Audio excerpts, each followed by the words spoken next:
Good morning friends. ये हमारा जो चल रहा था फिजिक्स का वेक्टर वाला चैप्टर, उसके हम 6 क्वेश्चंस कर चुके थे और अब हम 7th क्वेश्चन से स्टार्ट करते हैं। देखो, मैं ना एक हाथ से फ़ोन पकड़े रखती हूँ, तो इसीलिए ना थोड़ा अनकंफर्टेबल सा अगर महसूस हो तो एडजस्ट कर लेना।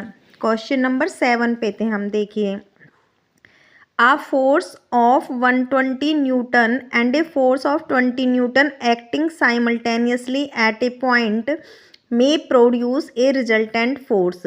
कि एक फोर्स तो 120 न्यूटन की है और एक फोर्स 20 न्यूटन की है, वो एक साथ किसी पॉइंट पे कितना रिजल्टेंट फोर्स पैदा कर सकती हैं। तो देखिए, एक 120 न्यूटन की है। मान लो ये जो फोर्स है ना, इसका नाम हम F1 रख लेते हैं, और एक फोर्स कितनी है हमारी, उसका नाम हम F2 रख लेते हैं। वो कितनी है, 20 न्यूटन है। अब यहाँ से देखो कि अगर जो रिजल्टेंट फोर्स हमारी आएगी, ठीक है, जो मैक्सिमम हो सकती है रिजल्टेंट फोर्स, वो कितनी हो सकती है, वो हो सकती है हमारी F1 प्लस F2 के बराबर। तो वो हो गई 120 न्यूटन प्लस में 20 न्यूटन। तो इसकी वैल्यू कितनी आ गई, 140 न्यूटन। और अगर हम यहाँ से आर मिनिमम निकालें तो ये कितना हो गया, 120 न्यूटन माइनस में 20 न्यूटन, तो ये आ गया हमारे पास 100 न्यूटन। तो अब हम ऑप्शन देखते हैं। एक ऑप्शन है हमारा 80 न्यूटन, 140, 160, नन ऑफ अबव।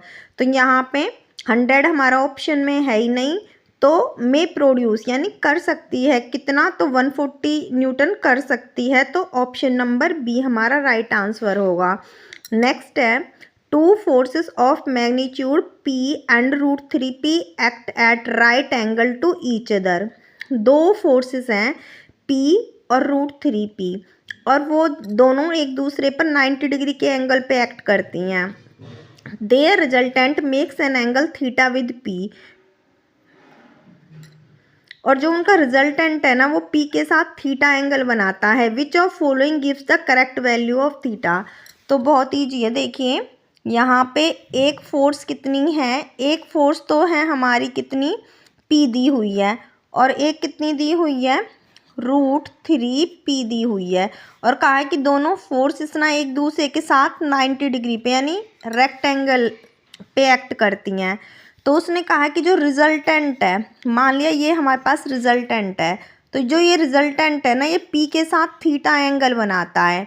तो उसने पूछा है कि थीटा की वैल्यू क्या होगी। तो कुछ भी नहीं है, यहाँ पे जो है ये हम परपेंडिकुलर ड्रॉ कर लेते हैं, ठीक है। ये यहाँ से और यहाँ तक मान लो, ये तो है हमारी कितनी, ये √3P, और ये कितनी हो गई, P हो गई। तो हमें रिजल्टेंट अगर हम निकालते हैं यहाँ पे, तो ये P के साथ थीटा एंगल बनाता है। तो अगर मैं यहाँ से tan ऑफ थीटा निकालूं, तो tan थीटा क्या होगा, परपेंडिकुलर ओवर बेस। तो ये हमारा √3P के बराबर ही है, ये और ये दोनों बराबर ही हैं मैग्नीट्यूड में। तो अगर हम यहाँ से tan ऑफ थीटा निकालें तो कितना आ जाएगा हमारे पास, परपेंडिकुलर कितना है, √3P, ओवर में बेस कितना है, P। तो P से P कैंसिल, तो यहाँ से हमारा tan ऑफ थीटा कितना हो गया, tan थीटा हो गया हमारे पास √3। तो theta is equal to tan inverse √3, that is equal to 60 degree. तो यहाँ थीटा की वैल्यू कितनी आ गई, 60 डिग्री। तो इसका ऑप्शन नंबर सी हमारा करेक्ट आंसर होगा। नेक्स्ट देखिए, the sum of magnitude of two vector is 18। कहाँ है कि दो वेक्टर्स हैं, अगर हम उनके मैग्नीट्यूड को जोड़ देते हैं तो उनका सम 18 आता है। And magnitude of the resultant is, और उनके रिजल्टेंट का मैग्नीट्यूड 12 दिया हुआ है। If the resultant is perpendicular to one of the vector, then what are the magnitude of two vectors. अगर जो मैग्नीट्यूड है ना, वो किसी एक वेक्टर के साथ 90 डिग्री का एंगल बनाता है, तो दोनों वेक्टर कितने कितने हैं मैग्नीट्यूड में। तो देखिए, कुछ भी नहीं है, बहुत ईजी है, बस जैसे जैसे कह रहा है ऐसे ऐसे करते जाएंगे। वो कह रहा है sum of magnitude of two vectors. तो मान लिया एक P वेक्टर है और एक Q वेक्टर है, तो वो कह रहा है इनके मैग्नीट्यूड का सम, यानी मान लिया इसका मैग्नीट्यूड P है, इसका Q है, तो इसका सम कितना दिया हुआ, उसने कहा sum of magnitude of two vectors is 18। और कहा हुआ है कि जो इसका रिजल्टेंट है ना, इसका जो रिजल्टेंट है वो कितना दिया हुआ है, इसका रिजल्टेंट आगे दिया हुआ है कि जो P और Q का जो रिजल्टेंट है ना वो कितना है, वो हमें 12 दिया हुआ है। तो अगर हम इनका रिजल्टेंट निकालें तो रिजल्टेंट कितना होगा, इनका रिजल्टेंट होगा p² प्लस में q² प्लस में 2pq कॉस ऑफ थीटा। तो यहाँ से देखिए r², ठीक है, तो ये 14 का स्क्वायर हो गया इज इक्वल टू में p² प्लस q² प्लस में 2pq कॉस ऑफ थीटा के बराबर। सॉरी, ये 12 दिया हुआ था तो ये 12 का स्क्वायर हो गया, ये हो गया p² प्लस में q² प्लस में 2pq कॉस ऑफ थीटा। अब ये कह रहा है कि जो रिजल्टेंट है ना वो वेक्टर के साथ कितने डिग्री का एंगल बना रहा है, वो बना रहा है 90 डिग्री का। अब मान लो ये P था, ठीक है, ये P वेक्टर है, और अगर इसके साथ रिजल्टेंट जो है हमारा वो कितने डिग्री का एंगल बना ले, 90 डिग्री का एंगल बना ले। तो हमें पता है कि जो ये एंगल होता है ये हम कैसे निकालते हैं, tan ऑफ एंगल 90 डिग्री दिया हुआ है तो tan of angle is equal to जो दूसरा वाला वेक्टर है हमारा जो Q वेक्टर है जिसका और P का ये रिजल्टेंट R है, तो होता है Q of sine theta plus में sorry divided by P plus Q cos of theta, यही होता है हमारा। अब ये थीटा किसके बीच में एंगल है, ये थीटा है P और Q के बीच का एंगल, और ये जो 90 डिग्री है ये किसके बीच का एंगल है, P के साथ जो रिजल्टेंट ने एंगल बनाया हुआ है, ये हमने पढ़ा हुआ है। अगर रिजल्टेंट जो है अल्फ़ा एंगल बनाता है P के साथ तो हमारे पास होता है Q sine of theta over में P plus Q cos of theta. तो हमें यहाँ से tan 90 कितना होता है, इन्फिनिटी होता है। तो इन्फिनिटी को हम, ये इन्फिनिटी जो होता है उसको हम 1/0 लिख सकते हैं। तो 1/0 अगर हम लिखें तो यहाँ से Q साइन थीटा तो 0 हो जाएगा, 0 के साथ मल्टीप्लाई होके, और इधर क्या बचेगा, इधर बचेगा हमारा P plus Q cos of theta, इसकी मल्टीप्लाई 1 से हो जाएगी। ये ना, ये इन्फिनिटी था, इसको मैंने 1/0 लिख दिया, तो ऐसे क्रॉस प्रोडक्ट कर दिया इसकी 0 के साथ और इसकी 1 के साथ, तो ये 0 हो गया। तो यहाँ से मेरे पास आया P plus Q cos of theta is equal to में 0। तो यहाँ से मैं Q कॉस थीटा की वैल्यू निकाल लूँ तो Q कॉस ऑफ थीटा किसके बराबर आ गया, P उधर जाके माइनस का P हो गया। क्लियर जी। अब Q cos theta minus P के बराबर है ना, तो यहाँ पे ये Q कॉस थीटा है, ये इसकी जगह मैं क्या लिख सकती हूँ, माइनस का P लिख सकती हूँ। तो यहाँ पे 12 का स्क्वायर कितना था, 12 का स्क्वायर 144 होता है। तो हमारी इक्वेशन बन गई 144 इज इक्वल टू में, यहाँ p² था तो ये p² प्लस में ये q² है तो q² प्लस में 2p और q cos थीटा की वैल्यू माइनस का p रख दी मैंने यहाँ से। तो ये हो गया 144 is equal to p² plus में q² माइनस में 2p²। तो 2p² में से p² गया तो माइनस का p² बच गया, तो q² minus p² is equal to 144। तो यहाँ से 144 is equal to q minus p और इनटू में q प्लस p। अब q प्लस p की वैल्यू हमें दी हुई है, उसने q प्लस p की वैल्यू कितनी दी हुई है 18, तो यहाँ पे मैं 18 पुट कर दूँगी तो q minus p is equal to 144।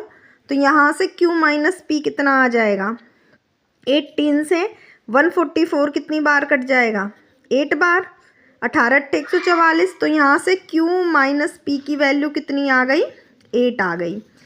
अब q माइनस p 8 है और q प्लस p कितना था, 18 था। तो अगर दोनों को सॉल्व करेंगे p से p कैंसिल होकर 2q इज इक्वल टू 26 आ जाएगा। भाई 2q p से p cancel, 2q is equal to 18 और 8 26 हो गए। तो q की वैल्यू कितनी आ गई, 2 से 13 बार कट गया, 13 आ गई। अब q की वैल्यू अगर मैं इसमें पुट करूं 13 तो p प्लस 13 कितना इज इक्वल टू 18 है। ये p plus 13 is equal to 18।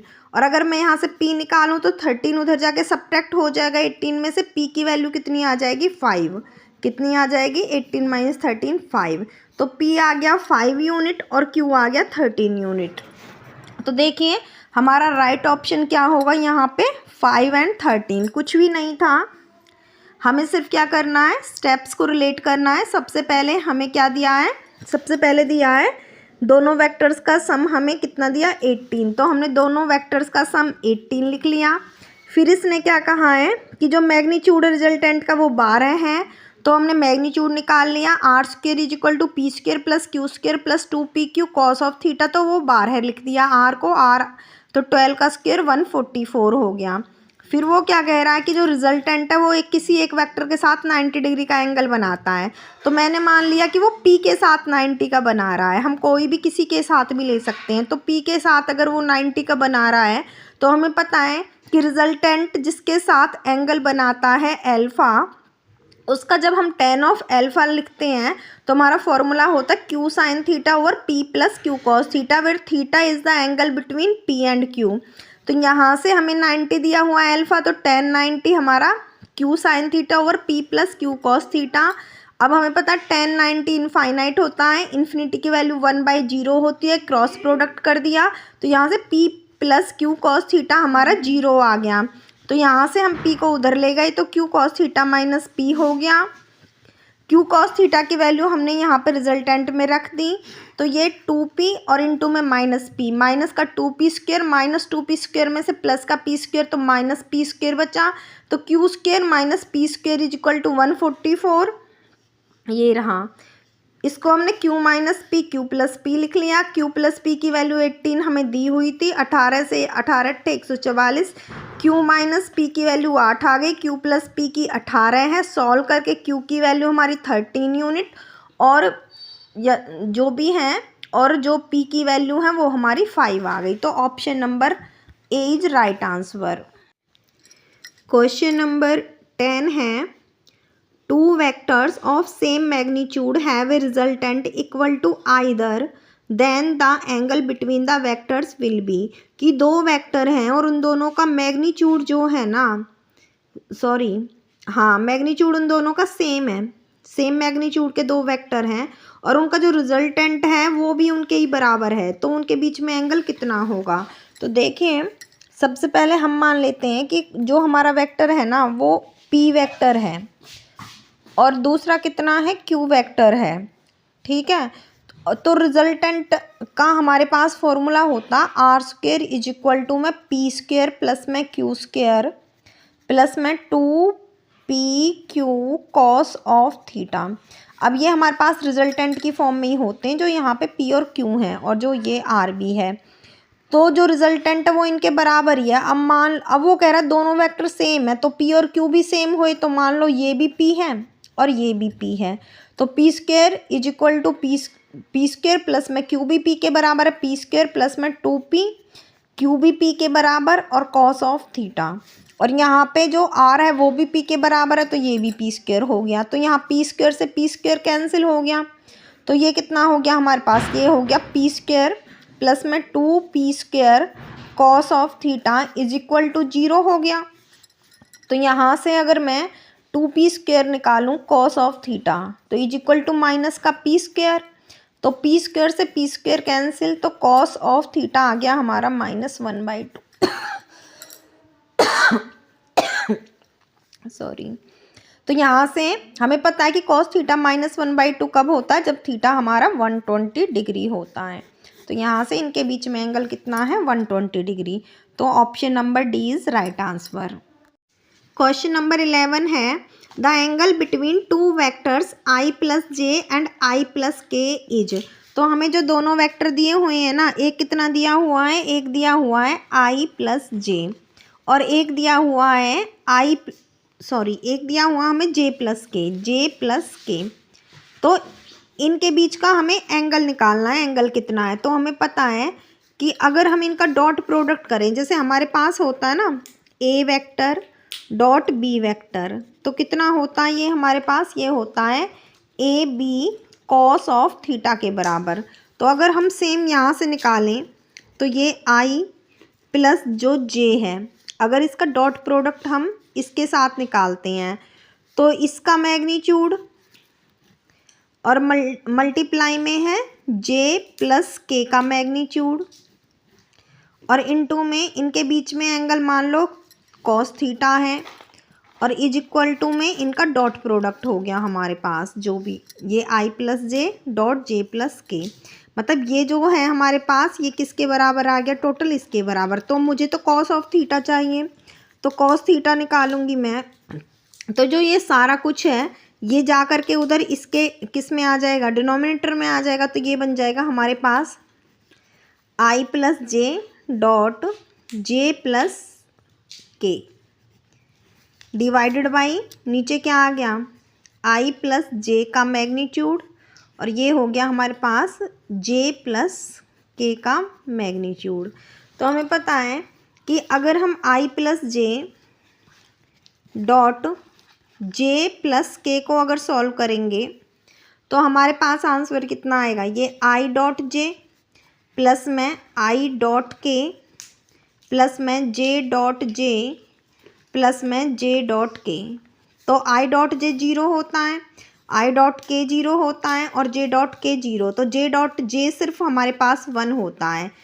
तो हमारे पास टोटल वैल्यू कितनी आ गई इसकी 1। इसका मतलब पूरा का पूरा जो हमारे पास न्यूमरेटर है उसकी वैल्यू कितनी आ गई हमारे पास, उसकी वैल्यू आ गई 1 डिवाइडेड बाई आई प्लस जे का मैग्नीट्यूड अगर मैं निकालती हूँ तो कितना आ गया, ये यूनिट वेक्टर है तो ये आ गया हमारे पास 1 का स्क्वायर प्लस में 1 का स्क्वायर, तो कितना आ गया √1 + 1 2। ऐसे ही जे प्लस के का मैग्नीट्यूड कितना आ गया हमारे पास, 1 का स्क्वायर प्लस 1 का स्क्वायर का होल रूट, तो ये भी √2 आ गया। तो यहाँ से इसकी वैल्यू √2 और इसकी वैल्यू भी √2, तो ये टोटल कितना हो गया हमारे पास, cos of theta is equal to 1/√2 और √2 की मल्टीप्लाई 1/2 आ गई। तो यहाँ से थीटा कितने डिग्री आ गया, 60 डिग्री। तो हमारा यहाँ पे जो राइट आंसर है वो क्या हो गया, सी, कि जो एंगल होगा आई प्लस जे और जे प्लस के बीच में वो कितना होगा, 60 degree. Option number C is correct answer. Question number 12 है, the momentum of a particle is P vector is equal to I 2 cos t plus में जे 2 sin t।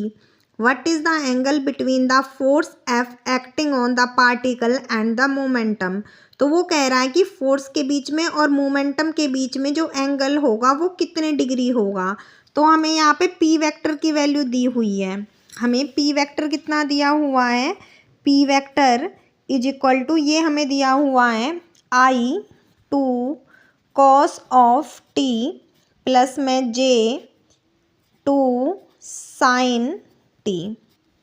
ठीक है, अब हमें वो कह रहा है कि P और F के बीच में हमें वैल्यू निकालनी है। तो हमें P दिया हुआ है, अब हमें पता है कि जो F वेक्टर होता है वो किसके बराबर होता है, dp/dt के बराबर, rate of change of momentum with respect to time. ये सेकंड लॉ ऑफ है ना, Newton second law of motion है ये।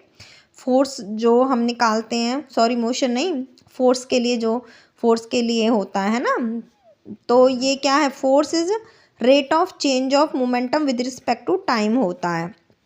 तो अगर मैं यहाँ से फोर्स निकालूं तो अगर मैं इसका करती हूँ क्या, डिफ्रेंसिएशन करती हूँ, तो देखो यहाँ पे आई का तो आई रहेगा, टू का 2 रहेगा, लेकिन कॉस ऑफ टी का क्या हो जाएगा, माइनस साइन ऑफ टी हो जाएगा। ठीक है, और प्लस में जे का जे रहेगा, 2 का 2 रहेगा,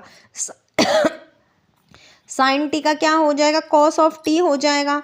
तो यहाँ से एफ वेक्टर जो आएगा हमारे पास ये आ गया माइनस में 2 साइन टी आई प्लस में 2 कॉस ऑफ टी जे। अब हमें क्या निकालना है, हमें निकालना है कॉस ऑफ थीटा। तो कॉस थीटा कितना होता है हमारे पास, एफ और पी के बीच में निकालना है, तो एफ डॉट पी अपॉन में magnitude of F into magnitude of P. ये हम कई बार फॉर्मूला यूज कर ही चुके हैं। तो यहाँ से हमारे पास कॉस ऑफ थीटा कितना हो गया, देखो अगर हम इनका डॉट प्रोडक्ट करते हैं, जैसे ये है हमारे पास चलो इसी का देख लो। तो जब भी हम डॉट प्रोडक्ट करेंगे तो आई और आई के कंपोनेंट बचेंगे और जे के कंपोनेंट बचेंगे, बाकी आई जे वाले खत्म हो जाएंगे, जे आई वाले, क्योंकि आई और जे के बीच में 90 डिग्री का एंगल होता है cos 90 0, और जे और आई के बीच में भी 90 डिग्री का cos 90 0, तो सिर्फ आई डॉट आई 1 होता है। तो इसीलिए यहाँ पे ये बचेगा हमारे पास खाली। जब हम एफ डॉट पी निकालेंगे तो हमारे पास बचेगा ये 2 मल्टीप्लाई हो जाएगी, 2 2 जा 4, 4 हो जाएगा। एक मिनट, हाँ ये है ना, ये है P और ये है F, तो इनका करना हमें P और F का डॉट, F और P का डॉट प्रोडक्ट। तो यहाँ से 2 2 जा 4 हो गया और इनटू में cos t sin t, और यहाँ पे प्लस का निशान, यहाँ पे माइनस का, तो ये माइनस का 4 cos t sin t, और आई डॉट आई कितना हो गया, आई डॉट आई 1 हो गया। फिर जे के कंपोनेंट की मल्टीप्लाई, तो यहाँ 2 है, यहाँ 2 है, तो 2 2 जा 4 sin t cos t और जे डॉट जे 1 हो गया, तो ये हो गया प्लस का 4 cos t sin t। तो अगर हम देखें प्लस के 4 cos t sin t से माइनस के 4 cos t sin t cancel, 0 बचा, तो f डॉट पी 0 हो गया। तो यहाँ पे मैं f डॉट पी को 0 लिख दूंगी, 0 बटे डिनोमिनेटर हमारा जो भी है इसका मैग्नीट्यूड, तो टोटल वैल्यू हमारी 0 ही आएगी। तो cos थीटा 0 आ गया। जब हमारा cos थीटा 0 कब होता है, जब हमारा थीटा कितना होता है 90 डिग्री। इसका मतलब कि जो हमारा मोमेंटम और जो फोर्स है इनके बीच में एंगल कितने डिग्री होगा, 90 डिग्री। तो इसका जो आंसर होगा हमारा, कौन सा क्वेश्चन था ये, 12, कि जो मोमेंटम है जो एंगल होगा किस किस के बीच में, फोर्स के बीच में और मोमेंटम के बीच में, वो 90 डिग्री होगा। तो option number B will be right answer.